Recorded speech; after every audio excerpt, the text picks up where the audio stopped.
স্বাধীনতা চাইছো, স্বাধীনতা পাইছো, আর কি চাও?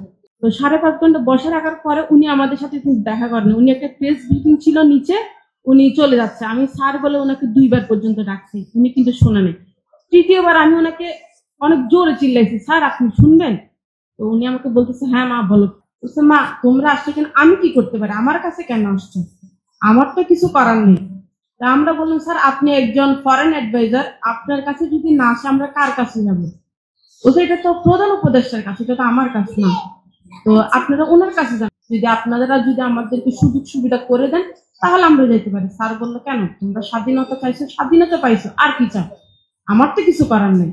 ওই জায়গাটাতে আমরা অবজ্ঞা পাইলাম, অবহেলা পাইলাম। ওনার কথাই বা অনেকটা খারাপও লাগলো ওনার কথাটা শুনে, যে স্বাধীনতা চাইছো, স্বাধীনতা পাইছো, আর কি চাও? 23শে সেপ্টেম্বর আসিফ মাহমুদ ভুঁইয়া উপদেষ্টার সাথে দেখা করতে গেছিলাম আমরা। ওনার ব্যক্তিগত কর্মকর্তা ছিল একজন আসিফ মাহফুজ আলম ভুঁইয়া। ওনার রুমে ঢুকছিলাম, আমরা বলছি, হ্যাঁ কেন আসছেন? স্যার ভাই এই কারণে আসছে, আমরা লিস্ট। বাট উনি আমাদের কোনো কথা শুনলেন না। উনি আমাদের সাথে এতটা পরিমাণ খারাপ আচরণ করছেন, ওটা আসলে আপনাদেরকে বলার মতো ভাষা আমার নেই। উনি এমনও বললেন যে আপনারা এখানে কেন আসছেন?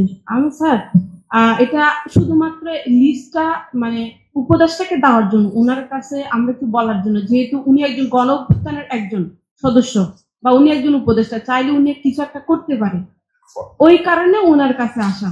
বা ভাই যদি আমাদেরকে কোনো একটা সাহায্য সহযোগিতা করে, আমরা তো বিগত দিনে কোথাও তো কোনো সাহায্য সহযোগিতা পাইনি। এইটা বলার পরে উনি আমাকে বলছে যে সব টাকা কি আসিফ মাহমুদ নিয়ে রাখছে নাকি?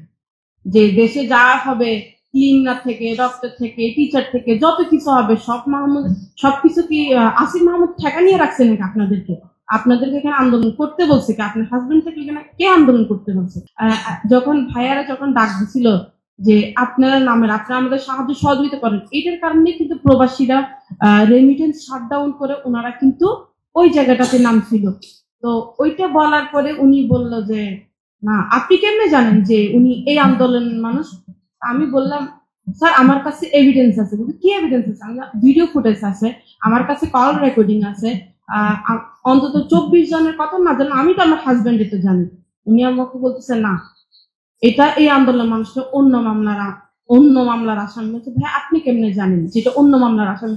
আমি বললাম যে আমার কাছে প্রুফ আছে, ইভেন আমার কাছে একটা সাদা পেপারে সিগনেচার নিয়েছেন যে এখানের মধ্যে যদি 25 ফ্যামিলির মধ্যে যদি কোনো এক ফ্যামিলি যদি অন্য মামলার হন, উনি আমাকে সঙ্গে সঙ্গে গ্রেফতার করবে। আপনি আমাদের কাছে রিকোয়েস্ট নিয়ে আসছেন, মাথা নিচু করে কথা বলেন, মাথা উঁচু করে না। আমি বলছি, ভাই আমাদের দোষটা কি? আপনারা মাথা নিচু করে কথা বলবেন, মাথা উঁচু করে কথা বলার স্বাধীনতা কিন্তু আপনাদেরকে দিনে। আপনারা দেশ স্বাধীন চাইছেন, দেশ স্বাধীন পাইছেন। তার মানে এটা দিয়ে বোঝা যায় যে কিন্তু উনি একজন আওয়ামী লীগের দোষর ছিলেন। 22শে জুলাই কিন্তু আমরা উপদেষ্টা আসিফ নজরুলের সাথে দেখা করি, আইন উপদেষ্টা আসিফ নজরুলের সাথে দেখা করি। স্যার তখন আমি বলি যে, স্যার আপনি একজন আইন উপদেষ্টা, আপনি চাইলে কিন্তু অনেক কিছুই করতে পারেন। আসিফ নজরুল স্যারকে আমি বারবার জিজ্ঞেস করছি, স্যারকে আমি বারবার বলছি, স্যার ওনারা এই মামলা, ওনাদের কাছ থেকে সে অবহেলাটা পাইছি। ওনারাও বলছেন সেম কাজটা, যে স্বাধীনতা চাইছেন, স্বাধীনতা পাইছেন, আর কি চান? আর কেন আসছেন আপনারা এখানে?